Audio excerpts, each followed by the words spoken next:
परत एकदा स्वागत आहे तुमचं माझ्या एकदा मिनी ब्लॉगमध्ये। तर आता इथे मी रेडी होत होते, तर कुठे जायचं होतं अचानक प्लॅन झाला होता आमचा जायचा तो फिरायला कुठे तर मठात चाललेलो आम्ही, भक्ती मी आणि बाबू।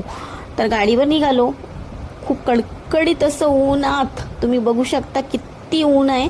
आणि आम्ही काही जास्त लांब नाही पण जवळच आहे। तर अचानक प्लॅन केला मठात जायचा, तर कोणीच नव्हतं मठात। आधी गेलो आणि मस्तपैकी पाय धुतले तिघांनी सुद्धा आणि मस्त दर्शन घेतलं। इतकं प्रसन्न वाटलं ना, मन प्रसन्न झालं खरं तर।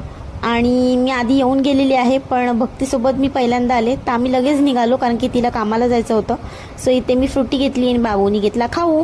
तर किती बघू शकता तुम्ही ऊन किती आहे तो, कारण की आता उन्हाळा सुद्धा चालू झाला। इथे मी भक्तीचा चष्मा घेऊन व्हिडिओ काढत होते, तर बाबू आणि मी उतरलो आणि भक्ती गेली